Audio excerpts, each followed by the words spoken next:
and welcome to another incredible episode of Adventures in Entrepreneurship. I am your host, Jared. This is Captain Clay, and we're here to help you navigate the tricky waters of entrepreneurship. Today, Clay, we are actually going to be talking about faith versus doubt. Yeah.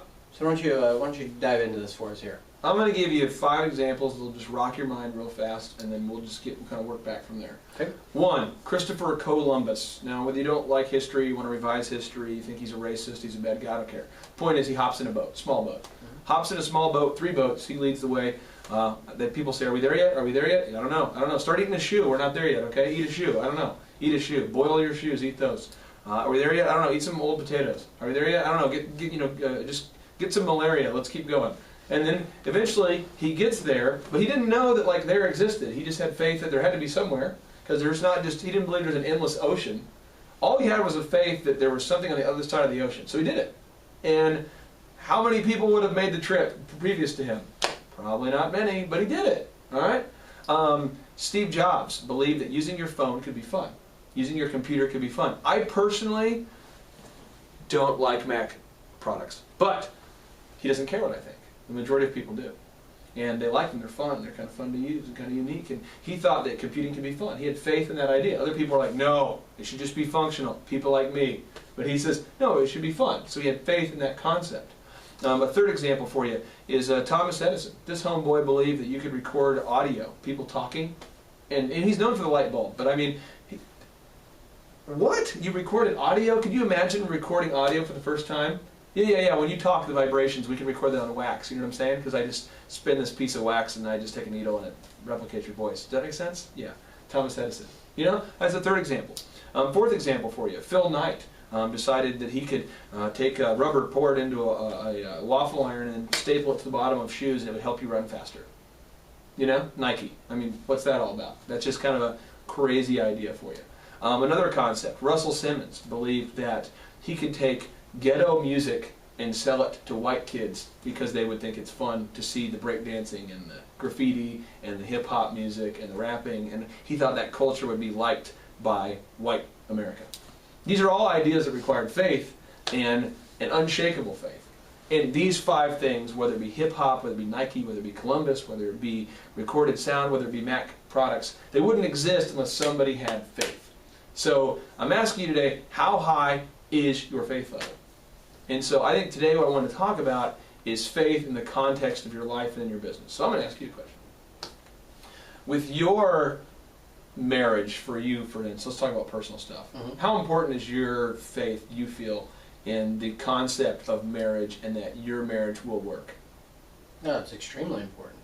I mean, if you are constantly looking around you and seeing, oh, the divorce rate's at 50%, yada, yada, yada, marriages don't necessarily end or go well according to today's society, you've got to have some faith to know that we're going to stick this out, and always keeping that picture of a great marriage ahead of you, and that this is where we're going to go.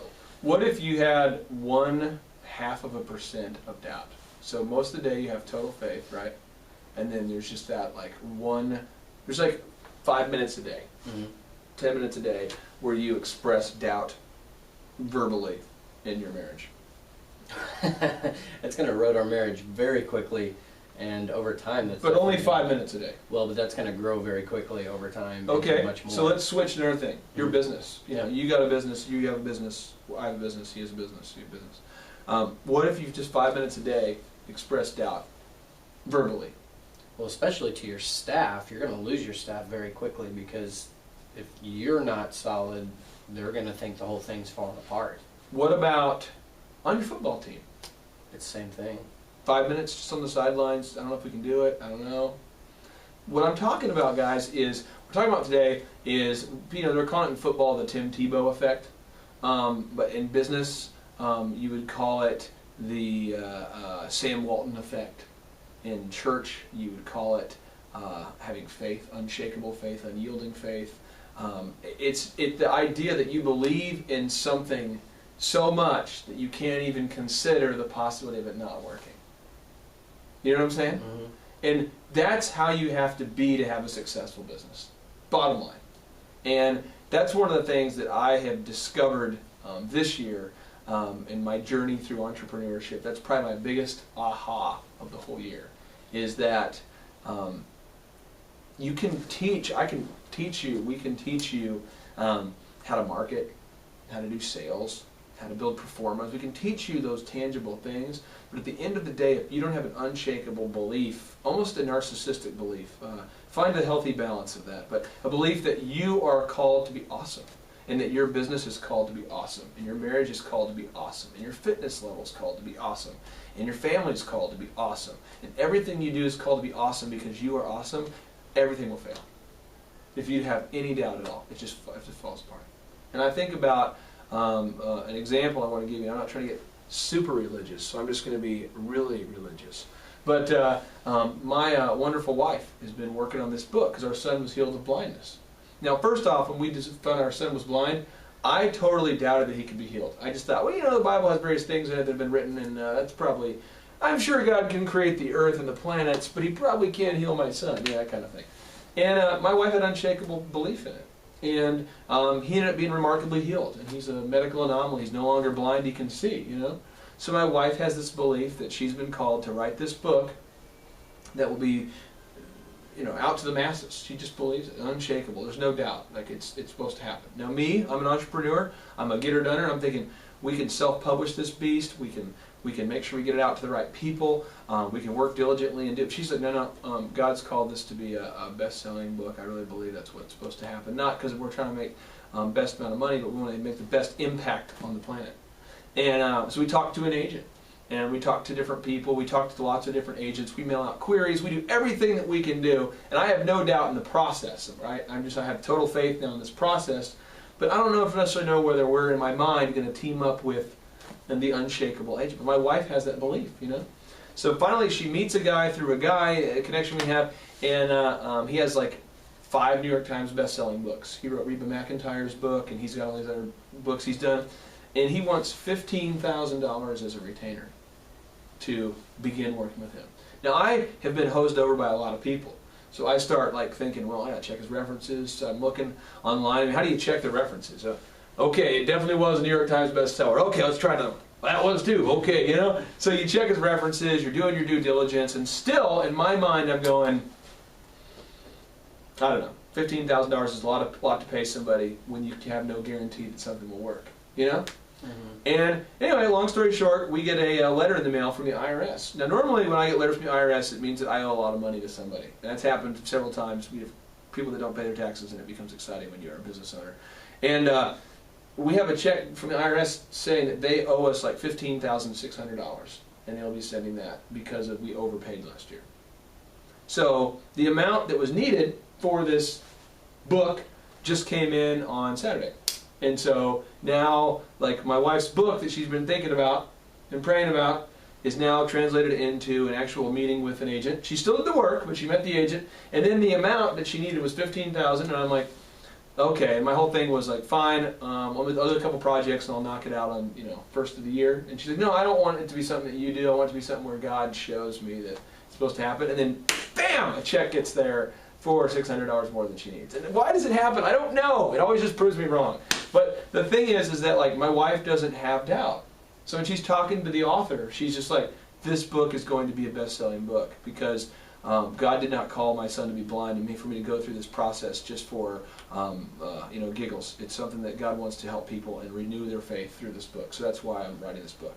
And she said it with such conviction and such faith that the guy was like, I want to see the book. So she sends him the manuscript, and he's wowed. You know? But if she would have expressed doubt in how she said it, well, I think the book might be okay, and my manuscript's okay. This guy's not going to take his time to read it because he's a busy dude. Mm-hmm. You know? So if you're in front of your client today, and they're going, why should I use Epic Photography? You know? Why should I use your photography company? You're like, well, you know, we do some things, and we feel we're fairly competitive, and we you know, we try our best, and what? You know what I mean? Ladies and gentlemen, we're flying to Houston, and we probably will get there. I mean, that's going to freak you out as a passenger if your pilot announces that kind of thing. So you don't want to inspire doubt. So I'd ask you today, why is it that Tim Tebow's won, what is it, 6 games in the 4th quarter now? I mean, he's 7-1 as a starter. The guy plays awful most of the game. But there's no doubt on the team, and the commentators and the coaches and all the players are starting to go, we just believe. We just believe that we were supposed to win. We believe that we're supposed to be here on this team at this point. And for some reason, he gets us all fired up and has this belief in us that we can win. And where does Tim get his belief from? He gets his belief from God. So Tim gets his belief from God. His team believes in Tim because he's the most non-flighty, most high-integrity person they know. And the Tebow effect is happening. So I'm just asking you, in your business, are you having the Tebow effect? Are you coming to work every day bringing faith? Are you seriously coming in and saying, we are going to do big things? Or are you going, well, I hope it works out? I mean, are you bringing it every day? That's the question I'd have. And I guess, Jared, I would like for you, because I know you've worked in some organizations where you've seen some really neat people at work. Can you share with me maybe the kind of faith level that you've seen, whether it be with the jewelry store or with Chick-fil-A or with Church on the Move, where you've seen faith in action from other great leaders, and how maybe they showcase that so the people watching this could hear that? Oh man, definitely at Church on the Move. It's I mean, to see, like right now, Christmas train's going on, and this is one of the biggest outreaches that Church on the Move does every year. They have 50,000 people come through the gates of Dry Gulch. And, just for people who are watching this in different areas, 50,000 people are coming to Dry Gulch. What's Dry Gulch? Dry Gulch is the church's summer camp out in Pryor, Oklahoma. It's an hour away from Tulsa, and so there are 50,000 people driving at least an hour, and there's people that come not just from Tulsa. I mean, we now have people that come from all over the country to come through Christmas Train. And I believe you can go, I think it's ridethechristmastrain.com if you want to get some more information about that. But they sold out this year, the first time ever, they sold 50,000 tickets in 2 days. I couldn't get a ticket. Yeah, they sold out in 2 days. And seeing something like that pulled off is amazing. It takes 300 volunteers every night. And mind you, there are like 15 nights that these 15,000 people. I mean, think about that though. If you're watching this, imagine that you have a church, and if you say you're not a religious person, we'll convert you. But say you're not. You have we'll call it your congregation, your employees, and you're like, guys, here's the deal.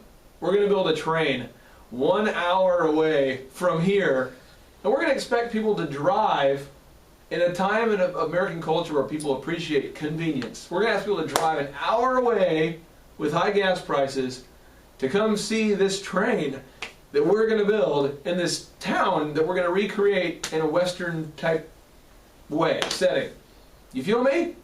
I guarantee you there's going to be like one guy out of 100 who's like, I guess? Everyone's going to go, what? Yeah, I'm telling you, when you sell that vision right now, you have to have that faith. You know? You just have to have that faith. Is there any doubt present there? No, not at all. And I think one of the great things, and this is something that's in Scripture, I can't remember, it's either in the book of Hebrews or James, but the Bible talks greatly about how faith and works go hand in hand. That it's never just one without the other, that it's always both. And that when we do our part, God will do His part. And that's one thing you can definitely see in effect. You've been out to Dry Gulch before. Yeah. Did you go to Christmas Train last year? I only go to Church on the Move because I went to Christmas Train last year. So I went and I was just going, if Homeboy can organize this big of a production, he's got my vote. Because he's talking about faith and works. Mm-hmm. I can't stand going to churches where there's a pastor who teaches me spiritual virtues but can't run his own family, right. Can't balance his budget, I can't handle it. And I thought that it's almost like finding out that Walt Disney was a pastor. That's exactly. Kind of how I feel about Billy George.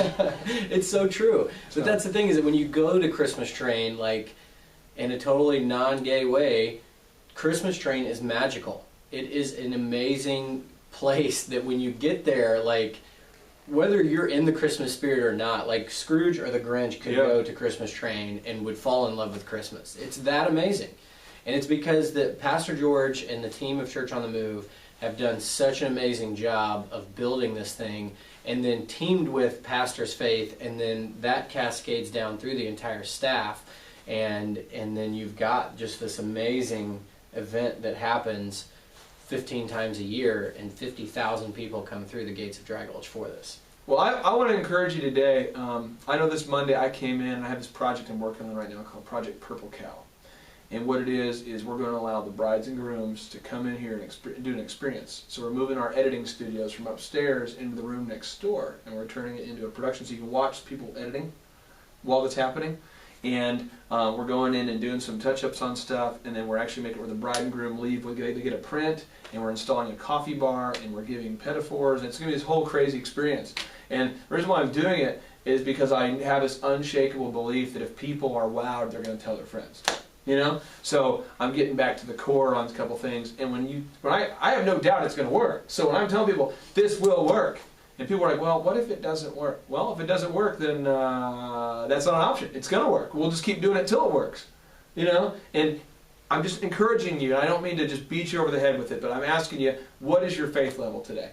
Homework for you. Go home, write down what you believe, and make sure that you're bringing it to your people with conviction, with enthusiasm, and with no doubt in mind, and you'll be just fine.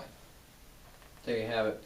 Also, with it being the Christmas time of year, and talking about Christmas training, with all the tickets being sold out, you can't get a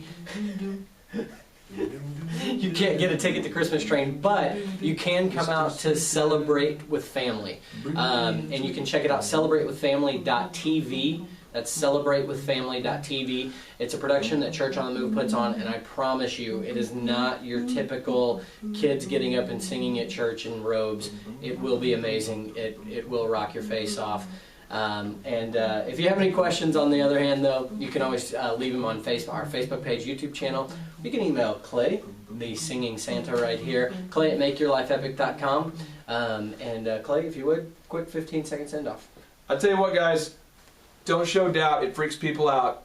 Once again, don't show doubt, it freaks people out. Make it happen. See you next time.